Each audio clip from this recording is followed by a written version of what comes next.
오늘도 주님을 사랑함으로 주의 성전에 내 나와서 예배하는 모든 분들에게 하나님의 은혜가 충만하기를 주의 이름으로 축원합니다. 오늘 저는 평화를 주시는 성령님, 이런 총주제로 말씀을 전가하도록 할 것입니다. 한번 따라해 보십시오. 평화를 주시는 성령님. 세상은 평안을 원하지만 전쟁의 소문은 날마다 늘어갑니다. 이 모든 인간 고통, 괴로움과 두려움이 우리 인생들에게 있습니다. 하나님 아버지와 아들이 하나이듯이 우리 역시 주 안에서 하나인데 말입니다. 어려움이 여전히 잔재하고 남아 있습니다. 평화를 원하지만 인간의 고통과 괴로움이 더해갑니다. 지구상에 지금까지 1만 번이 넘는 회의를 했습니다.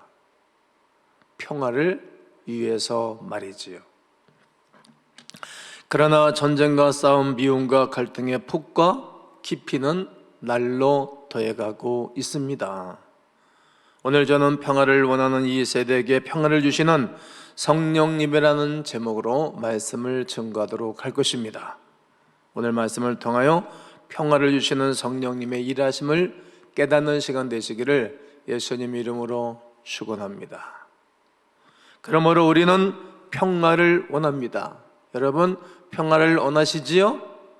네, 저도 마음의 평화와 평강을 늘 사모하고 원합니다. 성도의 삶 중에 가장 아름다운 삶은 늘 평화를 원하는 것이지요. 교회 생활 중에 가장 아름다운 모습도 평화를 추구하는 삶입니다. 이 세상에 완벽한 성도는 없습니다. 또 이 세상에 완벽한 교회도 없을 것입니다. 초대교회가 마가의 다락방에서 120명의 개척 멤버로 교회가 시작되었습니다. 그들은 놀라운 일을 경험했습니다. 신나고 감격스러운 일들을 늘 경험하며 교회 생활과 신앙생활을 하였습니다. 폭발적인 성장, 초자연적인 기적, 사랑이 넘치는 교제가 있었습니다. 하지만 초대교회는 고통도 많았습니다. 외부의 핍박을 정신 못 차릴 정도로 점점 심해갔습니다. 내부적으로도 갈등이 생겼습니다. 자기 동네 사람들만 챙기는 일로 인하여 갈등이 심해졌습니다. 히브리 출신 유대인과 이방에서 태어나서 자란 헬라파 유대인의 갈등입니다. 이 갈등은 나쁜 일로 시작된 것이 아닙니다. 좋은 일로 시작되어서 갈등이 생긴 것입니다. 자기 지역, 자기 아는 사람들, 그 사람들을 더 도우니까 이로 인하여서 갈등이 증폭된 것입니다. 이러한 갈등이 주는 교훈이 있습니다. 이 세상에 완벽한 삶은 없다는 것을 알게 됩니다. 살면서 너무 신나는 일만 생각하고 우리가 기대하지 말아야 합니다. 어려운 때도 있다고 마음의 준비를 단단히 해야 합니다. 항상 신나는 일만 있지 않습니다. 악역도 있고 시련도 있어야 소설이 전개되고 그리고 영화도 만들어지는 것 아닙니까? 코로나19로 말미암아 전 세계가 고통 가운데 빠졌지만 이제 다시 모든 것이 회복되고 있고 또 전 세계적으로 경제 성장이 일어난다고 하지 않습니까? 그렇습니다. 이 세상에 또한 완벽한 사람도 없다는 것입니다. 우리가 사람을 너무 믿지 말아야 합니다. 사람은 믿을 대상이 아니요 믿어줄 대상뿐입니다. 사람은 믿어주되 의존적 믿음은 갖지 말아야 합니다. 사람은 사랑의 대상일 뿐 의지할 대상이 아니기 때문입니다. 또 이 세상에 완벽한 교회도 없다는 말입니다. 교회에서 생기는 문제로 그렇게 충격받을 필요 없습니다. 어느 교회나 다 일어나는 문제입니다. 교회에서도 얼마든지 문제가 있을 수 있습니다. 교회와 목회자와 성도들의 허물을 보고 너무 실망하거나 충격받지도 마십시오. 가끔 초대교회로 돌아가자는 말들을 하는데, 여러분, 초대교회도 이런저런 문제가 많이 있었습니다. 초대교회도 말씀드렸듯이 우리가 추구할 교회는 초대교회가 아닙니다. 우리가 추구하고 원하는 교회는 주님의 교회입니다. 예수 그리스도의 교회입니다. 예수 그리스도께서 다스리고 예수 그리스도께서 일하시고 예수 그리스도께서 역사하시는 그러한 교회가 우리의 추구하는 교회입니다. 교회 생활을 잘 하려면 자신이 가진 생각도 좋은 생각이 있을지라도 평화를 위하여 양보하셔야 합니다. 교회에서 좋은 일을 할 때 갈등이 있기 때문입니다. 그런 갈등은 일을 좀 더 잘 하려고 하다가 의견 차이로 일어나 생기는 일 아닙니까? 항상 좋은 일과 좋은 가치만을 생각해서는 안 될 것입니다. 좋은 일이라도 평화를 위해 양보할 줄 아는 사람이 성령 충만한 사람입니다. 주여, 하나님의 일을 위하여 양보하는 성령 충만한 사람 되게 하옵소서. 이렇게 기도하시기를 바랍니다. 그리고 또 우리가 원하는 것은 비둘기같이 임하는 성령님을 원하는 것입니다. 요한복음 1장 29절에 이튿날 요한이 예수께서 자기에게 나오심을 보고 이르되 보라, 세상죄를 지고 가는 하나님의 어린 양이로다. 세례 요한은 세상죄를 지고 가는 묵묵히 평화롭게 자신의 길을 가는 예수님의 모습에서 성령 충만한 예수님의 모습을 말하는 것입니다. 묵묵히 자기의 길을 가고 자기의 일을 하는 사람들이 성령 충만한 사람들 아니겠습니까? 그리고 겸손하게 고백하면서 증언합니다. 이어서 32절에 요한이 또 증언하여 이르되 내가 보매 성령이 비둘기같이 하늘로부터 내려와서 그의 위에 머물렀더라. 성령님은 어떻게 임하신 것입니까? 비둘기같이 임한 것입니다. 비둘기같이 말이죠.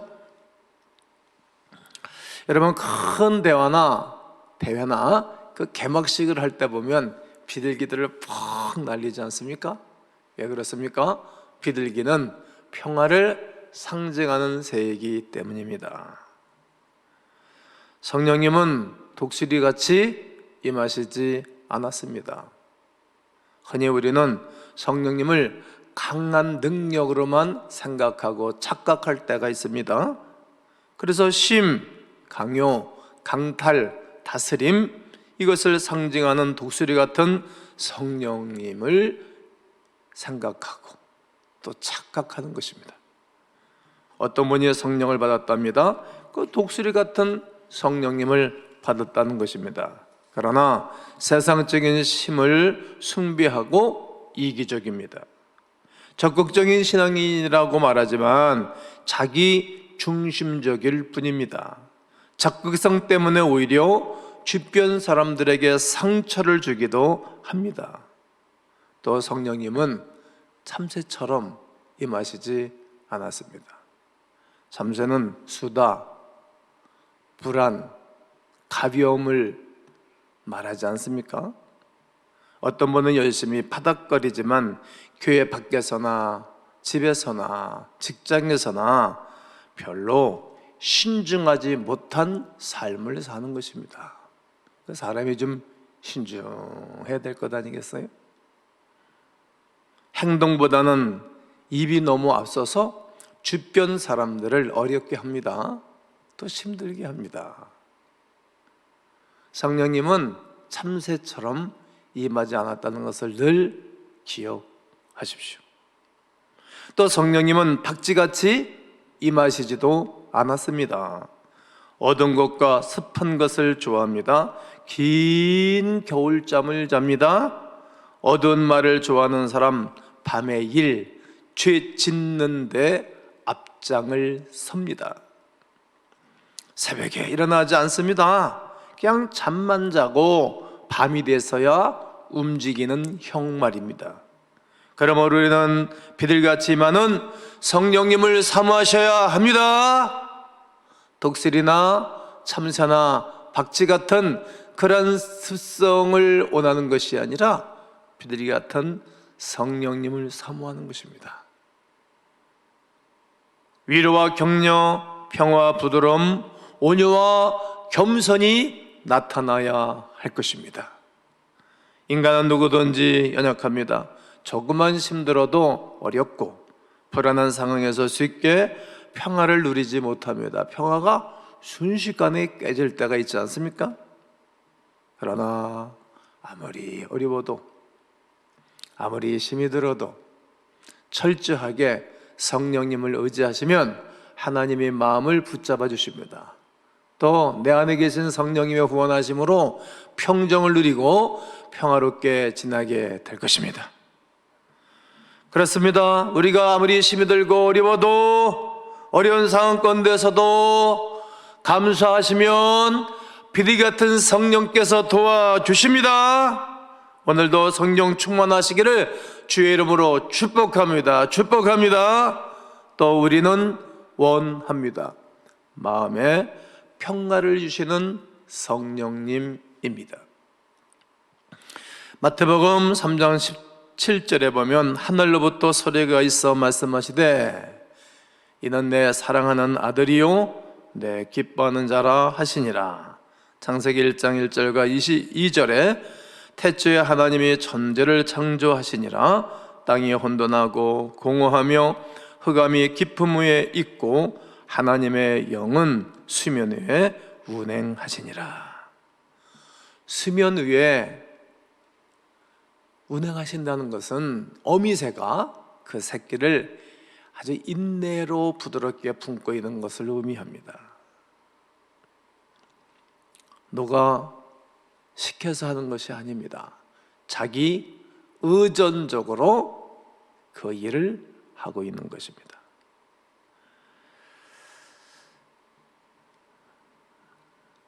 어미새가 밤낮으로 누구의 강요와 그리고 강탈이 없이 자신의 날개를 품고 날개로 알을 품고 있는 그 모습이 얼마나 장엄합니까?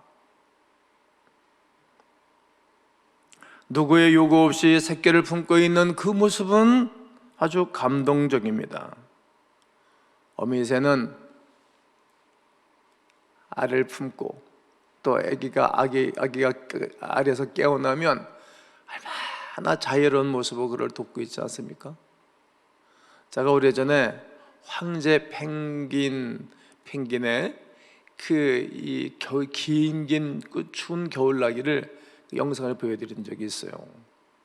알을 낳아가지고 펭귄애고 발 위에다가 알을 놓고 있습니다. 온도가 45도, 55도, 60도까지 내려가는 거예요. 얼마나 좋습니까? 그냥 떨어지면 그냥 떨어지자마자 알이 얼어서 깨지는 거예요. 근데 거기다 얹어놓고 가장 추우니까 말이죠. 추우니까 허들링을 하는 거예요. 허들링.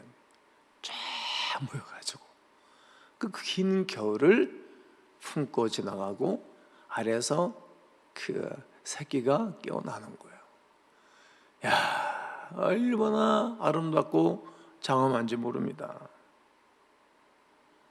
새끼는 전적인 어미와 사랑과 돌봄으로 깨어나고 태어나고 자라나게 됩니다. 이처럼 우리도 눈 열어 바라봐야 됩니다. 눈 열어 주님을 바라보면 낙심하지 않습니다. 실망하지 않습니다. 근심하지 않습니다. 절망하지 않습니다. 성령님의 사랑은 지속적인 사랑입니다. 할렐루야. 그 사랑을 생각하면 마음에 깊은 평화와 기쁨이 임하는 것입니다. 성령님은 예수님의 십자가를 통해 하나님과의 무너진 평화의 상징으로 이 땅에 오셨습니다. 이 사실은 노아시대 홍수 심판 이후로 사람들과 평화가 넘치는 관계로 다시 만날 준비가 되었습니다. 그 증거로 비둘기가 올리브 나무 잎을 가지고 돌아온 것입니다. 얼마나 아름답습니까? 하나님과의 깊은 연합에서 오는 평화를 주는 매력입니다. 진정한 평화는 외적 환경에 의하여 좌우되지 않습니다. 환경이 힘들고 어려울 때 더욱 뚜렷하고 명확하게 나타나는 것입니다. 그러므로 이렇게 한번 외치셔야 됩니다. 주여, 아무리 어려워도 주님 바라보게 하옵소서. 그렇습니다. 마지막으로 우리가 원합니다. 평화 중에 평화를 원합니다. 언젠가 평화를 가장 잘 묘사한 대회가 있었습니다. 그때 여러 가지 평화를 묘사한 그림들이 그려졌습니다. 어떤 사람은 투명한 맑은 호수를 그렸고요, 어떤 사람은 잔잔하게 흐르는 시냇물, 어떤 사람은 목장에서 풀을 뜯고 있는 평화로운 양떼들, 어떤 사람은 나뭇가지에서 새들이 노래하는 모습을, 어떤 사람은 나무 그늘 아래에 노는 아이들, 어떤 사람은 뭉게구름이 유유히 흘러가는 그림을 그려서 제출했습니다. 여러분이라면 어떤 그림을 그리시겠습니까? 오늘 한번 생각을 해보시죠. 나라면 평화를 표현할 때 어떤 그림을 그릴 것인가? 모든 그림들을 잘 그렸지만 1등은 거머쥐지를 못했습니다. 1등의 그림은 어떤 것일까요? 바닷가 한가운데 바위가 있습니다. 거친 비바람을 몰아치는 바위, 바위 주변은 큰 파도와 소용돌이가 위협적이고 먹구름장이 움직이는 그 가운데 배 한 척은 폭풍으로 심하게 지금 요동을 치고 있는 것입니다. 그런 상황 가운데 바위 속에 조그만 구멍이 하나 있는데 그 가운데 비둘기 한 마리가 둥지를 털고 있는 것입니다. 가만히 보니 새끼 위에 날개를 펴고 안전하게 평화롭게 앉아 있는 모습이 그림으로 그려져 나왔습니다. 여러분, 진정한 평화는 어떤 것이라고 생각합니까? 아무리 어렵고 힘들고 거친 파도 날 휘몰아치는 그런 가운데서도 평안할 수 있는 것, 그게 최고의 평화 아니겠습니까? 누가 그리스도 예수께서 내 안에 계시기에, 성령 하나님으로 내 안에 계시기에 그를 믿고 의지함으로 찾아오는 평화 말입니다. 오늘까지 여러분 사시면서 이런저런 일이 많이 있었잖아요. 우리 세대는 제가 늘 말하지만 베이비붐 세대인지라 전쟁을 모르고, 그리고 일본 사람들의 그 압제를 모르고 살았지만 그 우리보다 한 10여 년, 20년 후에 계신 분들은 그거 다 겪었잖아요. 그런 가운데서도 여러분 살아남으셨잖아요. 전쟁 가운데서도, 배고픔 가운데서도, 버릿고개 시절에서도, 공부하고 싶은데 공부할 수 있는 환경과 물질이 없어서 공부할 수 없는 가운데서도 살아남으셨잖아요. 그때마다 누가 성령 하나님이 도와주신 것 아니겠습니까?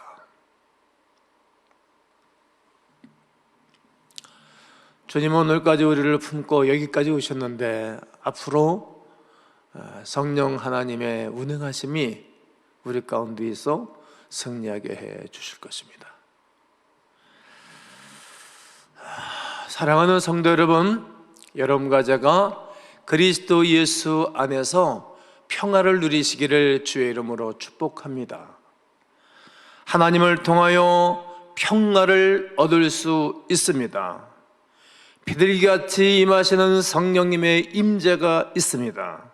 마음의 평화를 주시는 성령님이 계십니다. 평화 중에 평화이십니다. 위급함과 어려움이 있을 때마다 우리 안에서 함께 역사하셨던 성령 하나님의 운행하심이 비둘기같이 여러분 가운데 임재하여 승리하시기를 주 예수 그리스도의 이름으로 축원합니다. 축원합니다.